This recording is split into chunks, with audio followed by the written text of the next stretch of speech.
का लोकतंत्र खतरे में, क्योंकि जो केंद्र की सरकार है उसने अघोषित रूप से सभी संस्थाओं का पर कब्जा करके और उसको अपने नियंत्रण में कर लेने का काम।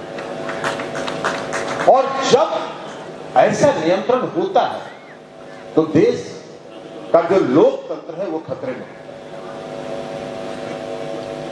अधिनायकवाद की तरफ इमरजेंसी का दिन हमको याद आता है, 1974 के आंदोलन का दिन हमको याद आता है।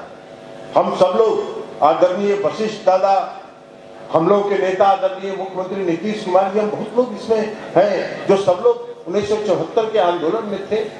और उस समय की जो परिस्थिति थी आज उससे काफी ज्यादा बदतर स्थिति। और इसलिए हम कह रहे हैं जितनी संस्थाएं, सीबीआई है, ईडी है, इनकम टैक्स है, आप इतिहास उलट के देख लीजिए,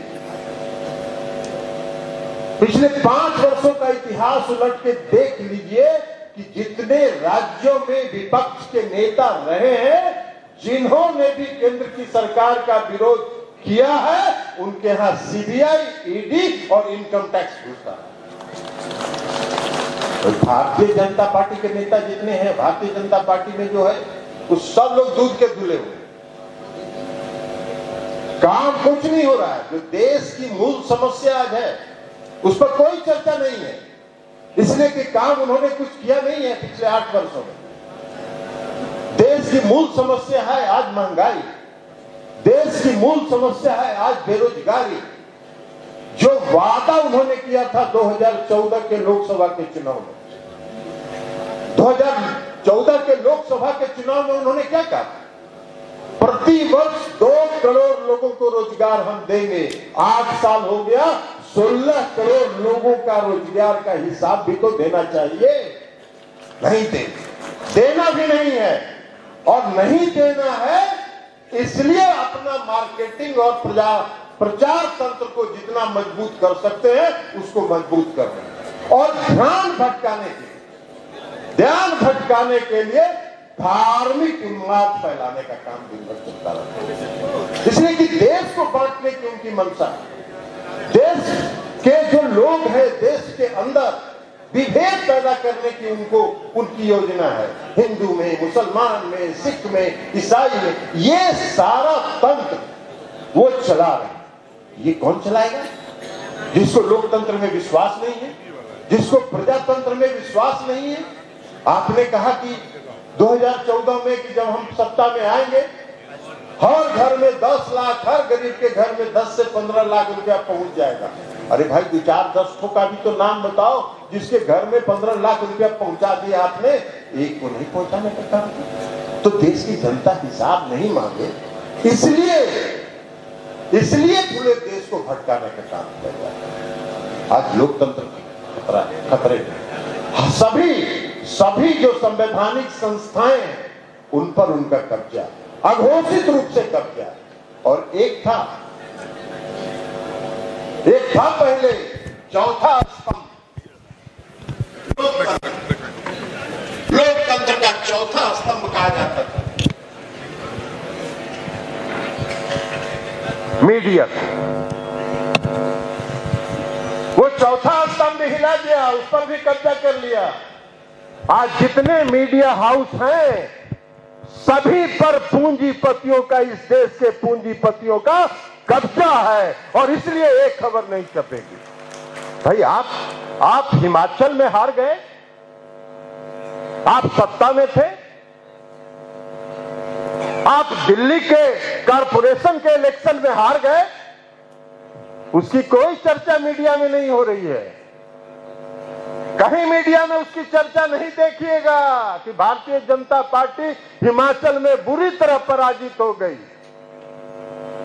दिल्ली के नगर निगम के चुनाव में सारा कर्म कुकर्म करने के बाद भी पराजित हो गई। उसकी चर्चा और उसका विश्लेषण मीडिया में नहीं होगा।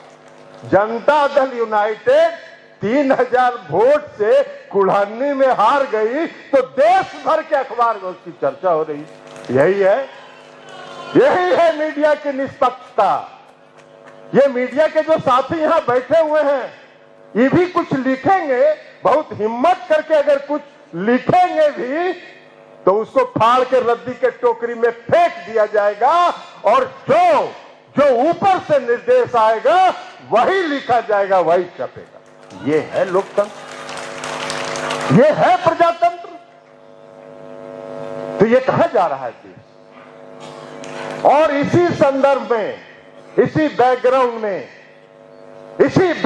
में हमारे नेता आदरणीय मुख्यमंत्री नीतीश कुमार जी ने राष्ट्रीय जनतांत्रिक गठबंधन से अलग होने का फैसला किया और महागठबंधन में बिहार में शामिल होने का इन्होंने फैसला किया।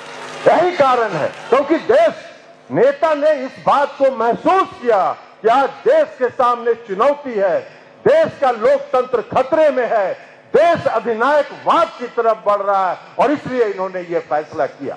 Perfection IAS UPSC for BPSC foundation classes के लिए समर्पित संस्थान। यहाँ आपको UPSC selected and interview appeared faculties द्वारा गाइड किया जाता है। Separate batches for Hindi and English medium. 65वीं और 64वीं BPSC एग्जाम में 69 और 107 रिजल्ट्स हासिल किया है परफेक्शन IAS टीम ने। परफेक्शन IAS, कुमार टार, बोरिंग रोड, पटना। हमारे नेता, कई साथियों ने कहा, आप भी बहुत प्यार से कहते हैं, भाई हमारे नेता में काम करने की दिशा भी है, दृष्टि भी है, और उसको कार्यान्वित करने की क्षमता भी। कौन सा काम 2005 में जब बिहार के मुख्यमंत्री के रूप में नीतीश कुमार जी ने सत्ता संभाली, 2005 से लेकर आज तक जितने काम है, इनको एक एक काम को देखिए, पूरे देश में नजीर बनाए, पूरे देश में नजीर बनाए। आप शुरू करिए साइकिल योजना से, आप शुरू करिए पोशाक योजना से, आप शुरू करिए अति पिछड़े वर्ग को और महिलाओं को पंचायती राज व्यवस्था में और नगर निकाय में आरक्षण देने से लेकर हर घर बिजली पहुंचाने तक, हर घर नल का जल पहुंचाने तक। क्या है आज बिहार में? जब मुख्यमंत्री नीतीश कुमार जी ने साइकिल योजना चलाई, पोशाक योजना चलाई, तो कई राज्यों के लोग आए यहां, और कई राज्यों के लोगों ने आके देखा कि नीतीश कुमार जी ने बिहार में क्या चमत्कार कर दिया है, नीतीश कुमार जी ने बिहार में क्या परिवर्तन कर दिया है। यहां से देख के गए, उन लोगों ने अपने अपने राज्यों में उसको लागू किया। भाई नीतीश कुमार जी ने जब महिलाओं को 50% का आरक्षण पंचायती राज व्यवस्था में और नगर निकाय में दिया, अति पिछड़े वर्ग के लोगों को जब 20% आरक्षण उन्होंने दिया, बिहार पहला राज्य था। बिहार पहला राज्य था पूरे देश में, और वह नजीर बना है। आज अन्य राज्य उसका अनुकरण कर रहे हैं। और वो क्या हुआ इस बार का जो चुनाव हो रहा था नगर निकाय का, तो नगर निकाय के चुनाव में भारतीय जनता पार्टी के लोगों ने जो षड्यंत्र किया, हमने देखा। अभी जब कुल्हनी का उपचुनाव हो रहा था, हमने देखा कि भारतीय जनता पार्टी के एक नेता जो छपास रोग से ग्रसित रहते हैं, अगर रोज सुबह उठ के अपना नाम वो अखबार में नहीं देखेंगे, उनको मन नहीं लगता है और दिन भर उनका खराब हो जाता है। लेकिन व्याकुल है बेचारे, व्याकुल है कि कुछ उनको मिल जाए। हम लोग की भी शुभकामना है। मुख्यमंत्री नीतीश कुमार जी के बहुत दिन तक सहयोगी भी रहे हैं, मुख्यमंत्री नीतीश कुमार जी से बहुत अच्छे रिश्ते भी उनके रहे हैं। तो हम सब लोगों की शुभकामना है, आपको जितना मन करे गाली देते जाइए, और कहीं कुछ मिल जाए तो भी हम लोगों की शुभकामना है। गाली देके भी तो कुछ पा लीजिए।